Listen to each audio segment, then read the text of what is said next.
Hi, I'm Dustin Abbott, and I'm here today to give you my review of the second in the Prima series from LK Samyang that is releasing here at the same time.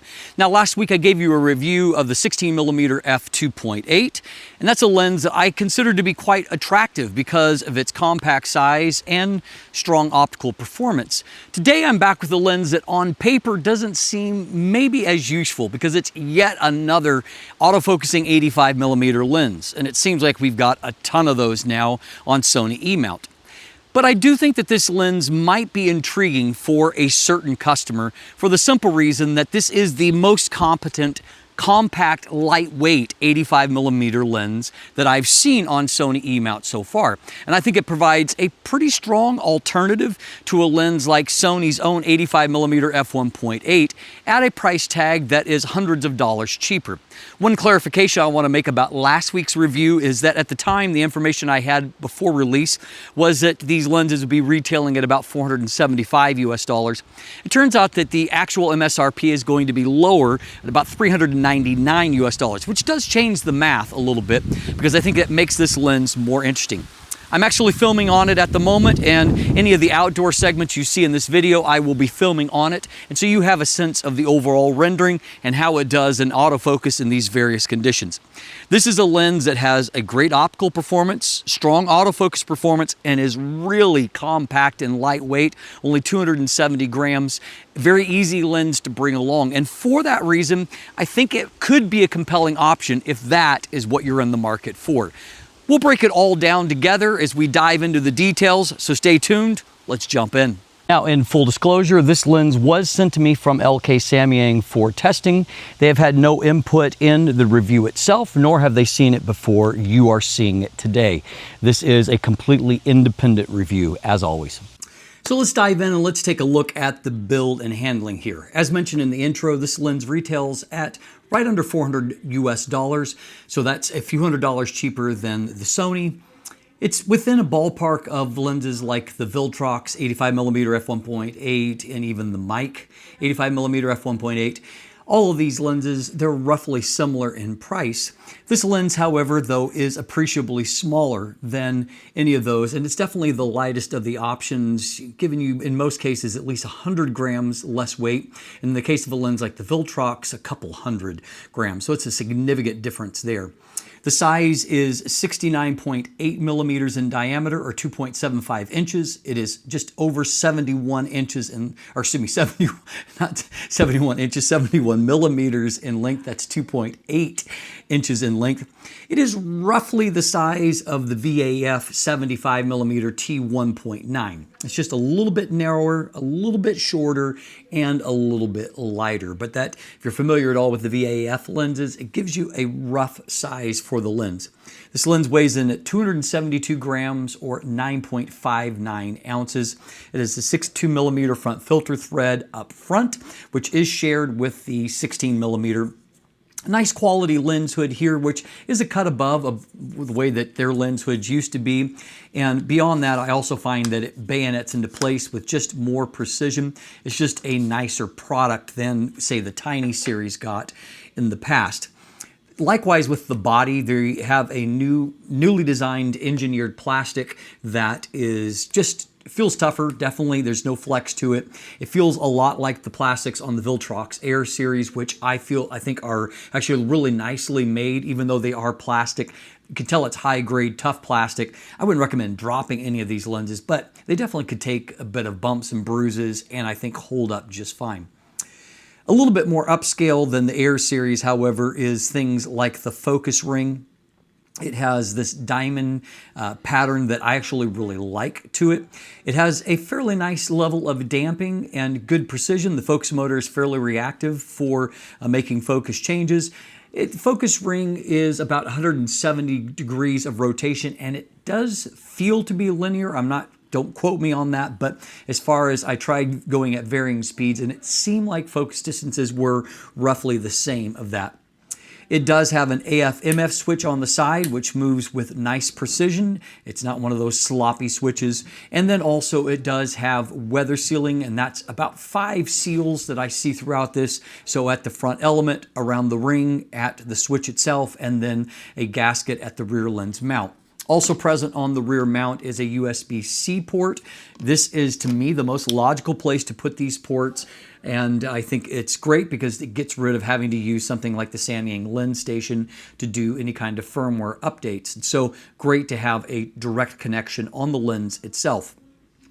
You can focus as closely as 80 centimeters, which is not super close, but it is average. Almost all of these lenses I looked at, they all focus down to an equal distance. Likewise, you get a kind of equal magnification of about 0.12 times.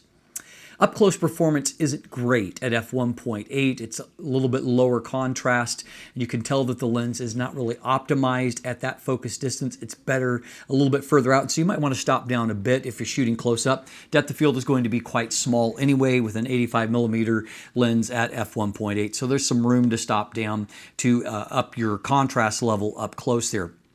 Inside the aperture iris, there are 9 blades. The idea here is they're rounded blades are going to keep a circular aperture shape. I find, however, stopping down, the geometry isn't really great. And so here at f1.8 and then at f2.8, at f2.8 you can see that it's not really getting necessarily all that rounder. By f4 it's better, but you are starting to see a little bit of the aperture blade shapes at that point. So not necessarily the strength of the lens, but the aperture iris does get the job done. 9 blades is kind of the standard for the class. The real standout, I think, to me here is how compact this lens is for a full frame 85mm f1.8. It's a very easy lens to bring along, and it is somewhat heavier than the 16mm because the glass elements are a lot bigger inside. However, it is still lightweight, and it takes up a pretty small footprint inside a camera bag. So that part is fantastic. So let's talk autofocus. LK Samyang has chosen to equip this lens with what they call a linear STM focus motor.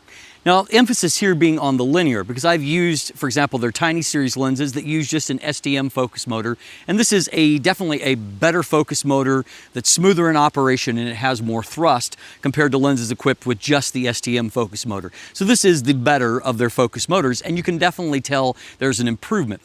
While this lens isn't as instant in focus as the 16mm f2.8, that stands to reason. It's the same focus motor in both applications, and the 16mm is pushing far smaller elements. So in this case, it is not quite instant, but as you can see in my formal test, it goes back and forth with good speed, without much of a hesitation at all going from one subject to another. And in fact, in real world use, I had no problem getting the shots that I wanted. I was able to, for example, with this shot of a rooster, I quickly reacted to get the rooster because he was posed in the right place. I got perfectly focused results. I did another of another rooster as well. Got great results there. I was out visiting a farm with the lens. In another case, in my own backyard, I was trying to sneak up on some wild turkeys that were there, and so I quickly snapped this shot here because they were starting to get spooked and getting ready to run, and I wanted to make sure I got something for my trouble.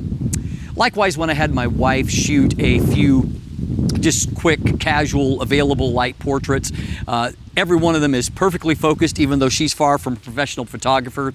Whether I was facing the camera or very heroically looking off into the middle distance, everything was perfectly focused in that.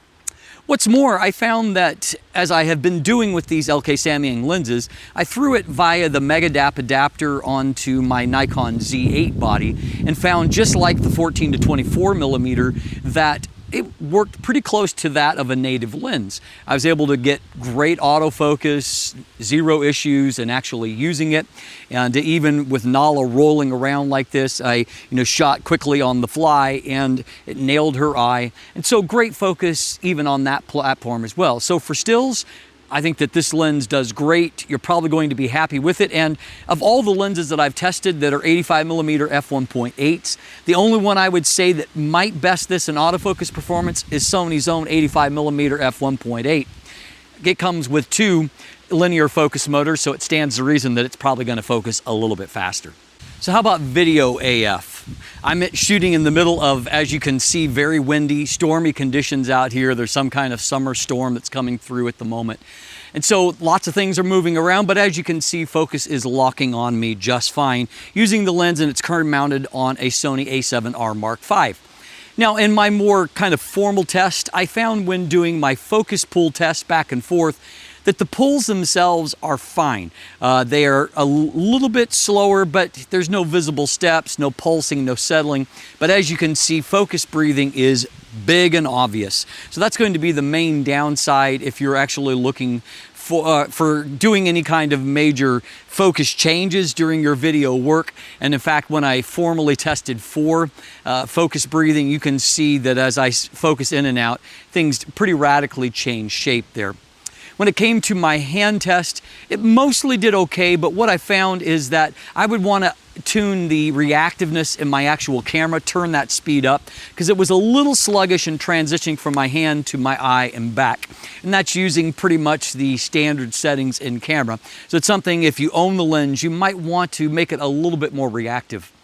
I found out in real world shots that if I transitioned from one subject to another, focus actual natural pulls where I'm not forcing it, they're pretty well damped and move with, I think, a good pace. You will still notice that focus breathing as a part of the equation, however, so just something to watch out for there. Overall, I found like the focus did good. I've used it for a few of my segments that I haven't been advertising, but just utilizing it, and it does a nice job. Footage looks really nice from the lens. And so I think it certainly has its strengths, but the focus breathing is an issue. And of course, because it is a third-party lens, it's not going to get any focus breathing compensation in Sony bodies. So that's unfortunate. So let's talk image quality. This is a design of 9 elements in 8 groups. One of those is a high refractive index element. There are 3 that are extra low dispersion elements. The MTF chart, as you can see here, they've got a chart that shows both the wide open f1.8 and then a stop down to f8. And you can see that wide open at f1.8, it's good and sharp in the center and very strong, actually a little bit better in the mid frame in kind of the rule of thirds zone, with definitely some drop into the corners. At f8, the corners do get sharper. However, you'll see more of a divide between the sagittal and meridional planes. And so there's going to be some astigmatism that shows up there. I threw up a comparison to the tiny series 75mm f1.8, a lens that I actually think is quite great optically. And you can see that this lens, the 2 lenses are similar. This lens is maybe a hair better, but it's all within the margins there. Now, as far as the actual optical characteristics of the lens, I'll kind of detail them here. And then if you want a deeper dive into the optics, that will be at the end of the video. So when I tested for vignette and distortion, I found just a very mild amount of pincushion distortion, about a -4 to correct. Very linear, easy to correct for, no big deal.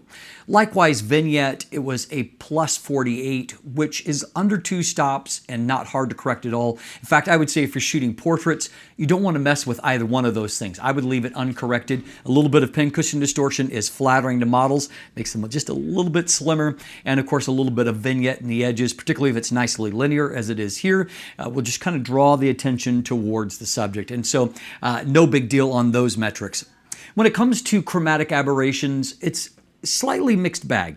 On my actual test chart, I didn't really see any kind of longitudinal style chromatic aberrations before and after the plane of focus. When I shot my SLR, which I used to test similarly, I got similar results, very, very low levels, not hardly any fringing there at all. However, in a few shots where I was shooting in a church setting where I had a bright window beyond the subject, I did see some fringing show up in the window pane in those transitions near the edge. That can be corrected, but it takes a little bit more work. It's not any kind of one-click type correction. So certainly there is some potential for fringing, but in a very kind of specific type setting. When it comes to lateral style chromatic aberrations near the edge of the frame, no problem there at all. Now, on the resolution and contrast side of things, I tested on a Sony a7R Mark V, so that's a 61 megapixel sensor. I show crops at 200% magnification. In the center of the frame, the lens looks good. Contrast is good, but it's not like the best contrast that I've seen. Mid-frame also looks very good, and yes, corners are a bit softer. Samyang does say that this lens was optimized for portrait distances, and so somewhere around the 2 to 3 meter range, let's say 7 to 11 or 12 feet, somewhere in that zone. And I found certainly when I had my wife just shoot some casual shots of me just using available light, Very, very high contrast, very great detail, no problem there. Likewise, I shot at about that distance, some shots of a rooster, and when I zoomed into those images, even on 61 megapixels, they look fantastic, as you can see here. And so for its actual intended purpose, I think it's going to work great. Even in this landscape setting, shooting a very distant subject, when I crop into what's actually in focus, it actually is really nice and crisp at f1.8, so all of that is good. Now, obviously, you are going to see some difference with the lens stop down. So, for example, and again, these real-world shots at f1.8 and f5.6, the center performance, you can tell it's better contrast, a little bit better detail at f5.6. It doesn't look all that different, though. If I move over towards the edge of the frame, that's where the difference shows up. Much softer at f1.8 than it is at f5.6. One other quirk that mostly showed up for me, or really only showed up for me when shooting my test chart, was that what I do in that setting is that I focus wide open and then I just stop the lens down. I click the manual focus or I actually, and then I verify that it's properly focused with manual focus. Then I actually don't refocus in between shots as I stop it down. I did notice a bit of focus shift there, and so on my chart test, it doesn't necessarily look sharper as the lens is stopped down because there is a little bit of focus shift taking place. Under normal circumstances, you are focusing for each shot, so it's not going to be a problem even if you're changing aperture. And so, but anyway, just something to be aware of when it comes to that. This shot here at f6.3, real world shot, you can see that it's very even across the frame. Great detail, left side of the frame, detail on the right side of the frame, great contrast. It just looks good generally. As per usual, starting at about f11, you'll see some diffraction. Minimum aperture is f22. Definitely softer by f22 on a high resolution body. So I would only go down to those small apertures if absolutely necessary. When it comes to the flare side of things, it's interesting performance. It is definitely not a perfectly corrected lens for flare. Wide open, however, as you can see in these various shots, I actually quite like a lot of the flare artifacts are there. I find them to be very artistic and definitely not destructive. I think they could be used in to very positive effect by a portrait photographer, for example. I'm not really put off by that. Stop down, however, I feel like there's a little bit more ghosting showing up and it's just not as aesthetically pleasing to my eye. And so I like flare resistance okay because I'm not losing contrast necessarily and it's stylish in the shots, but I don't love it when the lens is stopped down. The bokeh rendering for an f1.8 lens is, in my opinion, really quite nice. I didn't love the geometry as mentioned previously. However, in a lot of shots, even at a variety of distances, I felt that backgrounds were really quite soft from the lens, not harsh, not outlined. And so I found it to be quite pleasing in a variety of situations. And you can see from these images, you can kind of judge for yourself because bokeh is a little bit more of a subjective category. Samyang colors tend to be just a bit on the warm side. And so in a lot of situations, I think that that's pleasing. However, just know that it can sometimes be a little bit of an issue with matching with other brand lenses, like a native Sony lens, for example. Overall, however, I would say that the optics for such a compact little lens are really quite nice. And I can't think of a small 85mm lens like this that I have liked better. So my conclusion on the lens is this. Yes, there are a lot of 85mm lenses available on Sony E-mount, and frankly, there are a lot of very good ones out there.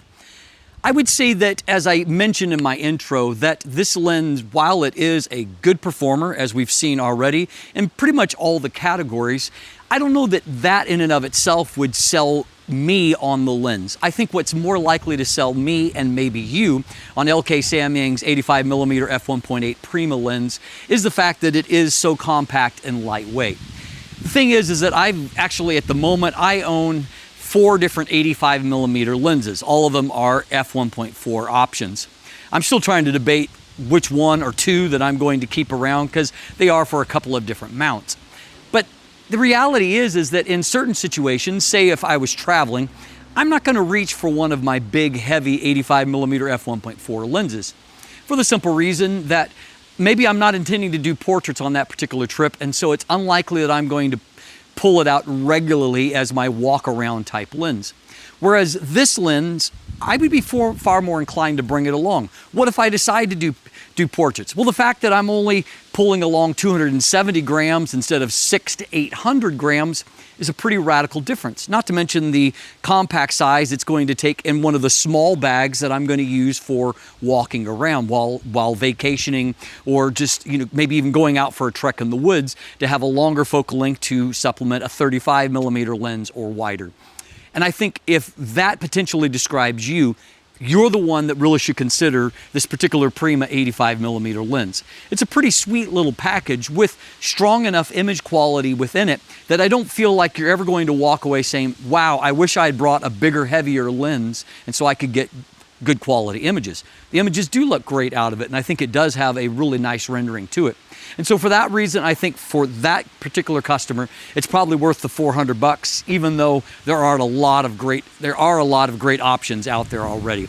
Now, if you want more information, you've got a couple of options. You can check out my full text review that's linked in the description down below, which does have more images associated with it in a gallery there.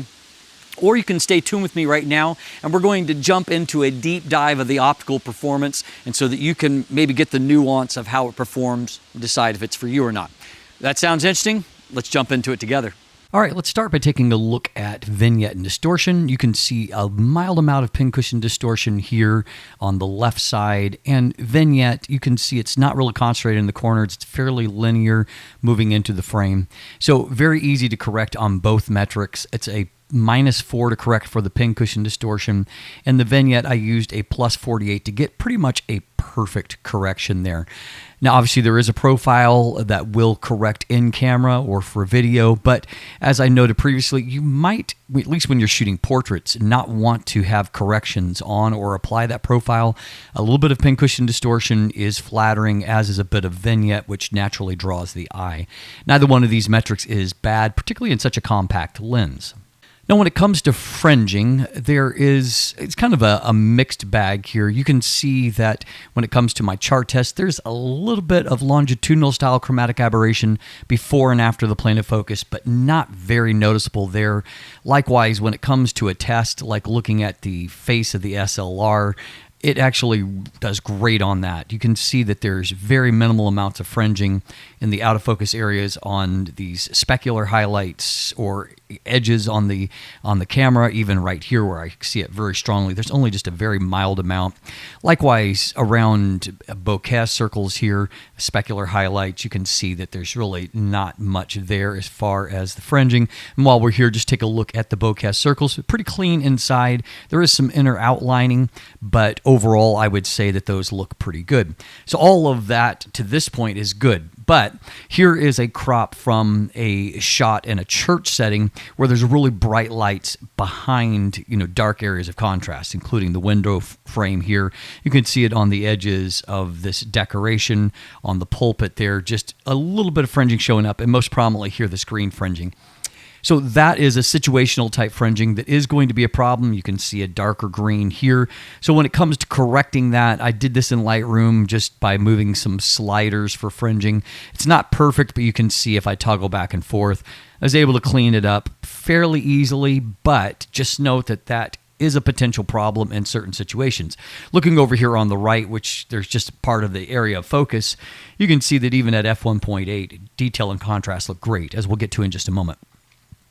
Loud style chromatic aberrations near the edge of the frame in high contrast areas, not a problem at all here. Very, very clean between black and white transitions with no additional false color on there. So let's take a look at resolution and contrast. This is on a 61 megapixel sensor from an A7R Mark V, and we're going to look at 200% magnification to really highlight any flaws. In the center of the frame, not a lot of flaws to see. It's not the highest contrast that I've seen, but contrast is good. Detail is excellent. It looks really fantastic. Nice pop to that. Mid-frame also looking really, really solid. You can even see some of that moire that shows up when contrast is good. And in this case, remember that the MTF suggests that in this zone, it may even be a bit sharper than in the center. And looking at it here, I could certainly see that being true. Looking down in this area, we can see that there is some loss of contrast from this point here and then the lower right point as we move towards the edge of the frame. Still not bad in this zone, but contrast definitely lower. As we pop down here to the corner, It's not terrible, but it's not amazing either. Detail has definitely dropped somewhat. Contrast is still not bad, but the detail has definitely dropped relative to the center of the frame. According to Samyang, that is not the distance that the lens is optimized for. It's optimized for portrait-type distances, so they say 2 to 3 meters. And so in this zone here at f1.8, you can see that there's lots and lots of detail there. I don't think that too many people that you're going to be taking pictures of would want more of their skin textures showing up than that. And I certainly, approaching 50, I certainly don't want to see more than that on myself. And so certainly very sharp in that situation. Now, just out of interest's sake, let's compare f1.8 with a smaller aperture at f5.6.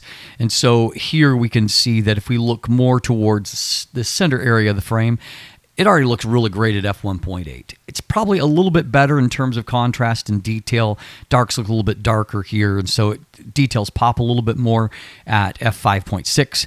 But it's really more if we pan over and get towards the edge of the frame. You can just see, looking at this area, the contrast difference is much more noticeable. Now, I would also point out that even at f5.6, I don't think that corner performance is fabulous from the lens. It gets a lot better, but it's still not fabulous in my opinion.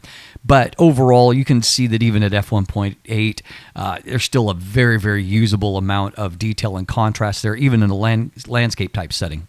This f1.8 image where I just wanted to shoot through the layers and then kind of isolate a distant layer, you can see that if we zoom into that, in the area that's within the plane of focus, obviously the edges are kind of masked off by foreground objects. But in this zone, it actually looks really fantastic. Great detail and contrast for the conditions. Obviously very usable, again, even at 61 megapixels. Now, as alluded to previously, I do think that there is a bit of focus shift that takes place as you stop the lens down. In this case, I didn't refocus in between shots, and so it was perfectly focused at f1.8. You can definitely tell that contrast is increasing as you stop the lens down to f2.8, but what we're not seeing is more detail, and I think it's because the focus is slightly shifting away from the proper plane of focus, and so it's not really getting sharper. And down here in the corners, again, you can see that they're brighter. You can see the contrast is better, but detail is not improving. If anything, it's a hair worse, and I think it's because of the focus shift.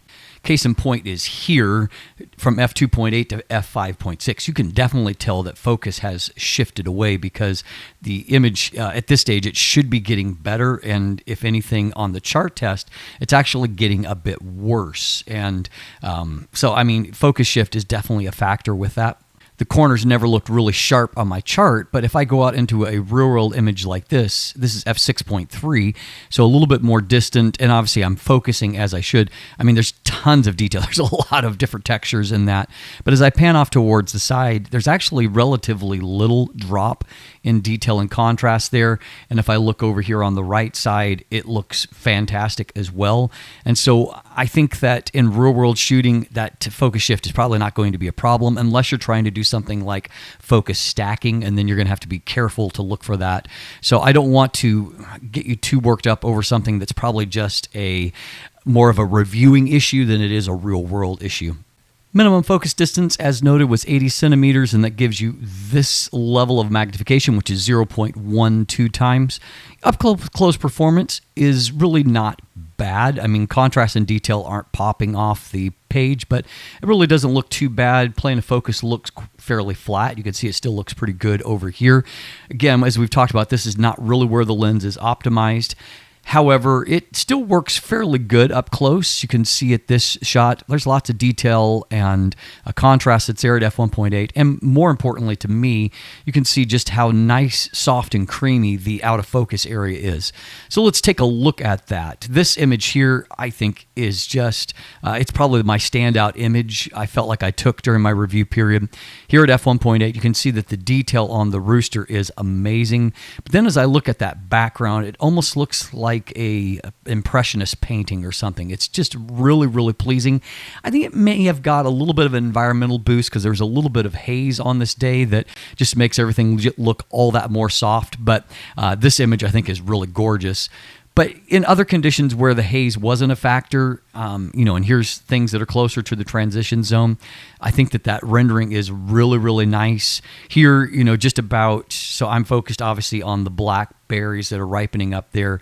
And so my friend who is picking, this is on his farm, he's maybe 2 meters beyond the blackberries, but you can see already he's very nicely out of focus and no hard edges that look rough in the image. It's just that little hint of detail that kind of lets you know what's going on in the background.